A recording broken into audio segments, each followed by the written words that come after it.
बच्चों, आप लोगों ने अभी तक कबीर की साखियों के 6 दोहों तक पढ़ा था। अब मैं उसके आगे का दोहा जो है समझा रही हूँ।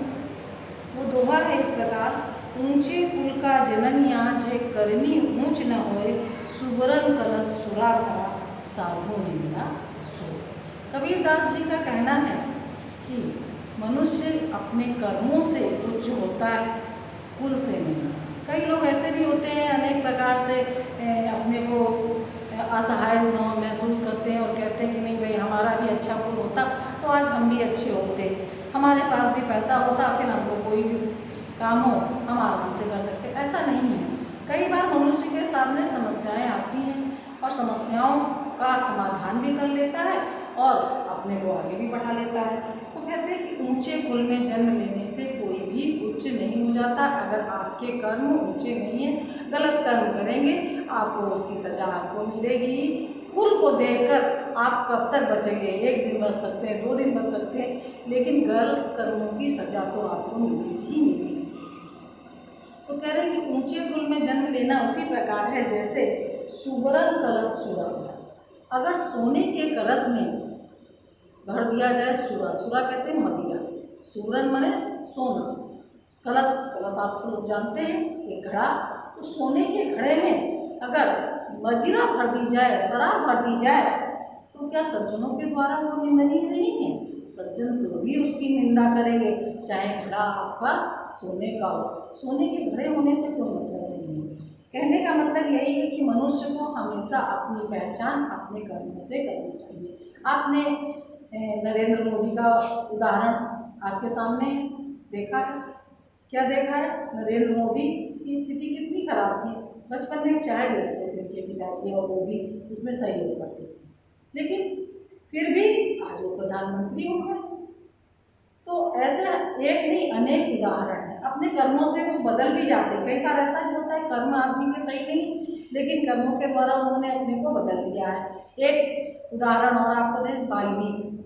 आपने वाल्मीकि का नाम सुना होगा, जिन्होंने रामायण की रचना की। वाल्मीकि जी के बारे में बताया जाता है कि वाल्मीकि जी पहले एक डकैत थे और उन्हें अपना जीवन यापन इसी प्रकार से करते थे, लेकिन सज्जनों ने उनका जीवन परिवर्तित कर दिया और ऐसा परिवर्तित किया कि वो एक संत कवि हो गए। तो इस तरह से जो है कोई भी व्यक्ति जो है अपने को बदल सकता है, अपने कर्मों के द्वारा बदल सकता है। उदाहरण के लिए आप कबीरदास जी को ही ले लीजिए। कबीरदास जी का कौन सा कुल है भाई? उनका तो जन्म एक विधवा ब्राह्मणी के गर्भ से हुआ था और अपने कर्मों से आज वो कवि भी गए, समाज सुधारक भी हमारे सामने उनकी रचनाएं प्रस्तुत। तुलसीदास जी को ले लीजिए। तुलसीदास जी मूल नक्षत्र में पैदा हुए, माता पिता ने जन्मते ही त्याग दिया। और सूरदास जी जो तो जन्म से ही अंधे थे, लेकिन अपनी प्रतिभा को इतना बनाया कि आज हम सब उनको याद कर रहे हैं। तो वही कहते हैं कि ऊंचे कुल में जन्म लेने से व्यक्ति ऊंचा नहीं होता है जब तक उसकी करनी उच्च ना हो। जब उसकी करनी उच्च होगी, कर्म ऊंचे होंगे, तभी वास्तव में व्यक्ति महान होता है। सुवर्ण कलश सुरा भरा साधु निंदा सोई, क्योंकि सज्जन लोग ऐसे लोगों की निंदा हमेशा करते हैं, चाहे वो कितने भी अच्छा हो। अर्थात कहने का मतलब यही है, सोने के कलश में अगर हम सुरा भर दें, शराब भर दें, मदिरा भर दें, तो भी वह पीने योग्य नहीं है, उसको तो त्यागना ही अच्छा होता है। अब आइए सबक। सबक में आपको बता दें कि केवल पहला जो पद है वही आपके सिलेबस में है, इसलिए आप पहले पद पर ही ध्यान दीजिएगा। पहला पद है, मोह को कहाँ ढूंढे रे बंदे, मैं तो तेरे पास में, ना मैं देवल ना मैं मस्जिद ना काबे कैलाश में, ना तो कौने क्रिया कर्म में, नहीं योग वैराग्य में, खोजी होए तो कहीं मिलियो पल भर की तलाश में। कहे कबीर सुनो भाई साधो, सब सांसों की सांस। कबीरदास जी मनुष्य को यह समझाना चाहते हैं कि ईश्वर की खोज के लिए जो हम भटक रहे हैं, वो भटकने से ईश्वर नहीं मिलता है। चाहे हम हठ योग कर लें, चाहे हम राम नाम में दुपट्टा डाल दें, चाहे हम कीर्तन कर लें, या हम अनेक प्रकार से माला ले लें, चंदन लगा लें, कैलाश पर्वत चले जाएं, कुछ भी, ये सब चीज़ें क्या है, सब बेकार है। क्यों? क्योंकि ईश्वर का ही अंश है यह जीव। ईश्वर अंश जीव अविनाशी। जो जीव है वो वास्तव में ईश्वर से ही निकला हुआ है, तो हम इधर उधर क्यों ढूंढ रहे हैं? आत्मा में परमात्मा का वास है। अगर हम अपने ही अंदर ईश्वर को खोजने की कोशिश करेंगे तो ईश्वर अवश्य मिलेगा, लेकिन हम अपने अंदर खोजने की कोशिश ही नहीं करते हैं। उसको ढूंढने के लिए क्या है, तपस्या करते हैं, जंगलों में जाते हैं, कैलाश मानसरोवर की यात्रा करते हैं, वैराग्य धारण कर लेते हैं, गृहस्थी छोड़ देते हैं, ऐसा कुछ नहीं। तो कहते हैं मोह को कहाँ ढूंढे रे बंदे, मैं तो तेरे पास नहीं।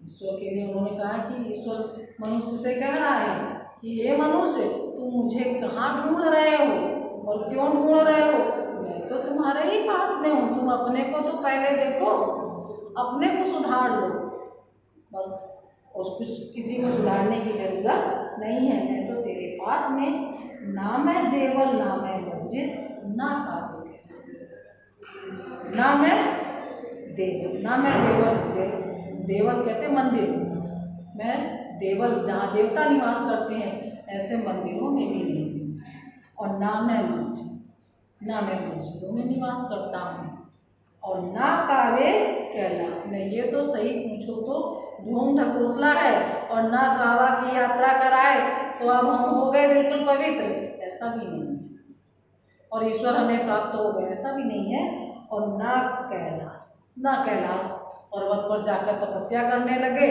तो हमें ईश्वर मिल जाएगा, ये सब नहीं है।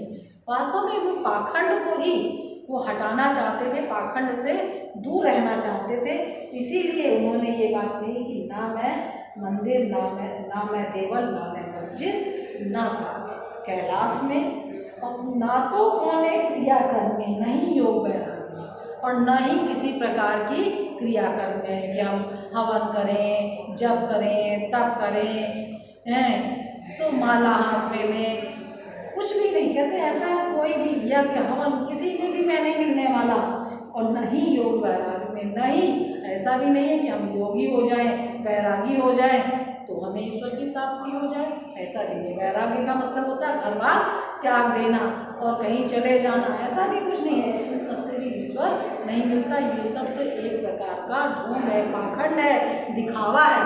दिखावा से ईश्वर नहीं प्राप्त होगा। और खोजी होए तो तुरंत ही मिले, पल भर की तलाश में। वास्तव में जो खोजी होगा, जो खोजने वाला है, खोजी माने जानने वाला है, देख तो कैसा खोजी होना चाहिए, जो स्वयं को खोजता हो, स्वयं को पहले देखे, स्वयं को पहचाने, पल भर की तलाश में ईश्वर की प्राप्ति पल भर की तलाश में हो जाएगी। क्यों हो जाएगी? क्योंकि कहे कबीर सुनो भाई साधो, सब श्वासों की श्वास में। कबीरदास जी कहते हैं कि मैं तो हर श्वास श्वास में हूँ, ऐसी कोई जगह नहीं है, ऐसा कोई जीव नहीं है, ऐसा कोई कण नहीं है जहाँ मेरा निवास स्थान नहीं है। जब हर जगह मेरा ही निवास स्थान है, तब तुम इधर उधर क्यों जा रहे हो? किसी भी चीज़ में मैं हूँ या ना हूँ ये जानने की जरूरत है। तुमको ये मानना है कि मैं तो सर्वत्र हूँ, हर जगह हूँ, जल में, तल में, पवन में, वायु, सब में कोई भी जगह ही नहीं है जहाँ मैं ना हूँ। एक चींटी से लेकर एक हाथी तक में मेरा निवास है। तो कहने का मतलब यही है, पहले हर व्यक्ति जो एक समझदार है, इंसान है, वह उस अपने में ही उनको खोजने की कोशिश। बच्चों, आपके सिलेबस में ये पहला पद ही है, जो दूसरा पद है वो आपके सिलेबस में नहीं है, इसलिए उसे पढ़ाने की आवश्यकता नहीं है। अब आइए इससे संबंधित प्रश्नों पर।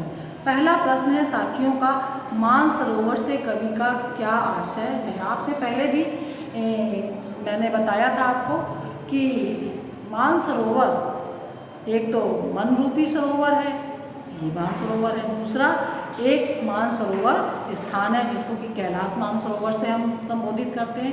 इसके अलावा साधकों के लिए मानसरोवर एक चरम अवस्था है। जो आप योग साधना में जो हैं जुड़े हुए, उनके लिए यह एक चरम अवस्था है। अतः मानसरोवर के अलग अलग अर्थ हैं। दूसरा है, कवि ने सच्चे प्रेमी की क्या कसौटी बताई है। कवि ने सच्चे प्रेमी की कसौटी बताई है कि सच्चे प्रेमी को जब प्रेमी मिल जाता है तो मन की सारी मलिनता दूर हो जाती है, सारा विष अमृत में बदल जाता है। तीसरे दोहे में कवि ने किस प्रकार के ज्ञान को महत्व दिया है, तो आपको बता दें कि कवि ने अनुभव से प्राप्त आध्यात्मिक ज्ञान को महत्व दिया है। कहने का मतलब ये है कि जो आध्यात्मिक ज्ञान प्राप्त कर लेता है, आध्यात्म ज्ञान प्राप्त कर लेता है, उसको निंदकों की परवाह नहीं होती है। वह अपने कार्य में ही मतलब मशगूल रहता है। उसको अपने कार्य से ही मतलब है, दूसरों की निंदा से कोई परेशानी नहीं होती है। अगला प्रश्न है आपका, इस संसार में सच्चा संत कौन है। इस संसार में सच्चा संत वही है जो हिंदू, मुसलमान, राम, रहीम, ऊंच नीच, पक्ष विपक्ष, अपना पराया, इन सब वैर विरोध, इन सब के झगड़ों में न पड़कर केवल ईश्वर में ही लीन रहता है, वही सच्चा संत कहलाता है। अगला प्रश्न है कि अंतिम दोहों के माध्यम से कबीर ने किस तरह की संकीर्णताओं की ओर संकेत किया है। अब आपको बता दें, अंतिम 2 दोहे हैं। उसमें पहला दोहा है, काबा फिर काशी भया, रामई भया रहीम, मोट चून मैदा भया, बैठ कबीरा जी। इसमें जो है कवि ने अपने अपने जो मत को श्रेष्ठ बताने की बात कही है कि भाई हिंदू सोचते हैं मेरा धर्म श्रेष्ठ है, मुसलमान सोचते हैं मेरा धर्म श्रेष्ठ है। इन दोनों को आधार पर बताया है कि ये संकीर्णताएं नहीं होनी चाहिए, क्योंकि चाहे राम हो, चाहे रहीम हो, या काबा हो या काशी हो, ये दोनों ही अपने अपनी जगह पर एक समान है। दोनों का उद्देश्य एक है। जैसे मोट चून मोटा चून ही क्या है, मैदा है। तो इन दोनों में कोई परिवर्तन नहीं है। अतः कवि ने इस पर संकेत किया है। दूसरा है, ऊंचे कुल का जन्म या जे कन्नी ऊंच न होए, सुब्रन कलश सुराभरा साधो निंदा सोई। दूसरा प्रश्न के अनुसार यह संकीर्णता है कि कुछ लोग ये सोचते हैं कि जो व्यक्ति उच्च कुल में जन्म लेता है वही महान है। ऐसा नहीं है। निम्न कुल में भी रहकर व्यक्ति अपनी महानता को दर्शा सकता है। हर व्यक्ति जो है उच्च कुल में नहीं होता है। आपने उदाहरण के तौर पर अपने राष्ट्रपति को देख लीजिए, जो हमारे पूर्व राष्ट्रपति, सबसे पहले राष्ट्रपति थे राजेंद्र प्रसाद, साधारण घर से थे, साधारण वेशभूषा में रहते थे, कोई दिखावा, कोई बनावट नहीं थी। हमारे दूसरे प्रधानमंत्री लाल बहादुर शास्त्री, उनमें भी कोई परिवर्तन नहीं आप देखते हैं। एकदम जो निम्न परिवार से आते हैं फिर भी प्रधानमंत्री बनते हैं, तो ये क्या है, ये उनके कुल से उनकी पहचान नहीं है, उनके कर्म उनके पहचान है। चौधरी चरण सिंह एकदम जमीनी नेता थे, फिर भी उच्च स्थान को प्राप्त किए। तो इस प्रकार से जो है ये भी एक संकीर्णता है। तो क्या इसकी ओर भी संकेत किया गया कि व्यक्ति को कभी भी इस चीज़ का अफसोस नहीं करना चाहिए कि हमारा ऊंचा कुल नहीं है, हम ऊंचे परिवार में नहीं पैदा हुए हैं, पैसे वाले घर में नहीं हैं। यहाँ सब कुछ इस कुल से मतलब है। अगला है, काव्य सौंदर्य स्पष्ट कीजिए। हस्ती चढ़िए ज्ञान को, सहज दुलीचा डाली, स्वान रूप संसार है, भूखन दे छपान। आपको बता दें, जब हम काव्य सौंदर्य की बात करते हैं तो काव्य सौंदर्य में 2 पक्ष आते हैं। एक कला पक्ष आता है जिसको कला सौंदर्य भी कह सकते हैं, और दूसरा होता है भाव पक्ष। भाव पक्ष का मतलब यही होता है जब हम उसको भावनात्मक रूप से उसको स्पष्ट करते हैं, वो हमारा भाव पक्ष है। तो आपने भावनात्मक रूप में आपने देखा कि जो भक्त है वह ज्ञान रूपी हाथी पर सवार है और उसने सहज साधना रूपी उस पर दुलीचा डाल रखा है और संसार भर के कुत्ते उसके ऊपर भौंक रहे हैं, लेकिन उस पर कोई भी प्रभाव नहीं पड़ रहा है। कहने का मतलब ये है कि जो सच्चा संत है, जो आध्यात्मिक ज्ञान को प्राप्त कर लिया है, उसे किसी प्रकार की कोई परवाह नहीं होती है। अगला है लेकिन ये आपका केवल भाव पक्ष है। अगर हम कला पक्ष की बात करते हैं तो कला पक्ष में झकमारी मुहावरे का प्रयोग किया गया है। यह एक मुहावरा है जिसका अर्थ है समय बर्बाद करना। इसके अलावा इसमें रूपक अलंकार का अच्छा प्रयोग है, जैसे ज्ञान रूपी हाथी, सहज साधना रूपी दुलीचा, स्वान रूप संसार, स्वान रूप का जो यह संसार है वह स्वान रूपी है। तो ये जो रूपक अलंकार है इसका अच्छा खासा प्रयोग है। और भाषा आपने जानते ही इनकी पंचमेल खिचड़ी है, इसलिए कई जगह तत्सम शब्दों का भी प्रयोग होता है और तद्भव शब्दों का। जैसे स्वान है या हस्ती है, इसमें तत्सम शब्दों का प्रयोग है। तत्सम शब्द जो होते हैं वो सीधे हिंदी भाषा में संस्कृत से आए हैं, इसलिए वो तत्सम अर्थात सम संस्कृत के समान वो चल रहे हैं, वो तत्सम कहलाते हैं। तो हस्ती है, स्वान है, इन्होंने तत्सम शब्दों का प्रयोग किया है। अगला है प्रश्न शब्द। मनुष्य ईश्वर को कहाँ कहाँ ढूंढता फिरता। अभी मैंने बताया है मनुष्य ईश्वर को ढूंढने के तरह तरह के उपाय करता है। कभी वह मंदिर जाता है, कभी मस्जिद जाता है, कभी काबा पहुँचता है, कभी कैलाश यात्रा करता है, कभी पूजा के लिए हवन करता है, यज्ञ करता है, व्रत रहता है, जप करता है, तप करता है, अनेक प्रकार के साधन करते हैं। यहाँ तक कि कोई तो घर बार छोड़कर योगी वैरागी हो जाते हैं, कोई प्रतिदिन सुबह सुबह गंगा स्नान करते हैं। कबीर दास के अनुसार ये सब पूरे ढकोसले हैं और इनसे ईश्वर की प्राप्ति भी नहीं होती है। कबीर ने ईश्वर प्राप्ति के लिए किन प्रचलित विश्वासों का खंडन किया है। वही बात है, किन प्रचलित, जिनको अभी हमने आपको बताया है, जहाँ जहाँ वह ढूंढता है उन्हीं विश्वासों का उन्होंने खंडन किया है कि ईश्वर जो है ना तो मंदिर में है, ना मस्जिद में है, ना गिरजाघर में है, और ना आपके देवालय, ना आपके मस्जिद में, गिरजा। कहने का मतलब कहीं भी ईश्वर नहीं है और न ही उसके लिए कोई योग वैराग्य तपस्या है। कहने का मतलब यही है कि आपको ईश्वर जो है जहाँ हम सोचते हैं वहाँ ईश्वर की प्राप्ति नहीं हो सकती है। अगला प्रश्न है, कबीर ने ईश्वर को सब श्वासों की श्वास क्यों कहा है। कबीर ने ईश्वर को सब श्वासों की श्वास इसलिए कहा है क्योंकि ईश्वर हमेशा हमारे पास है, हर श्वास में है ईश्वर, श्वास श्वास में ईश्वर, श्वास मीन्स हर समय हमारे साथ ही रहता है। जैसे हम सांस लेते हैं तब हमारी सांस के साथ हम हमेशा जीवित हैं, तो वैसे ही ईश्वर भी हमारे साथ है, कहीं और नहीं रहता है। अगला प्रश्न है कि कबीर ने ज्ञान के आगमन, ये आपके सिलेबस का नहीं है, आगमन की तुलना हवा से न कर आंधी से की है, ये आपके दूसरे वाले जो पद है उससे संबंधित है। इसी तरह आपका 12वां भी है और 13वां प्रश्न भी है, तो इनको आप जो है छोड़ दीजिए, जब आगे आपके सिलेबस में होगा तो समझाया जाएगा। अगर होता है तो वैसे ये पहले से ही कटे हुए हैं। अब आइए आपका भाषा अध्ययन। भाषा अध्ययन में लिखा है, पहला तो है रचना और अभिव्यक्ति। संकलित पदों के आधार पर कबीर के धार्मिक और सांप्रदायिक सद्भावना संबंधी विचारों पर प्रकाश डालिए। तो ये आपको बताना है कि किस प्रकार कबीर दास जी हैं धार्मिक और सांप्रदायिक भेदभाव से दूर रहते थे, अर्थात वो जहाँ भी कमियाँ देखते थे वहाँ उसको टोकते थे और उसको सुधार करने का प्रयास करते थे। हमेशा ये सद्भावना बनाए रखना चाहते थे, भेदभाव को कम करना चाहते थे, हटाना चाहते थे। अगला है आपका भाषा अध्ययन। निम्नलिखित शब्दों के तत्सम रूप लिखिए। देखिए मैंने यहाँ बोर्ड पर लिख दिया है। भाषा में ये शब्द है पकापकी, अनर्थ, जो, युक्ति, वैराग्य और निष्पक्ष। कहने का मतलब ये है कि इनका ये हमारे क्या है, तद्भव शब्द है। तद्भव शब्द जो संस्कृत के तत्सम शब्दों का परिवर्तित रूप है और इनको तत्सम में बदलना है, इनका शुद्ध रूप जो संस्कृत रूप है उसमें डालना है।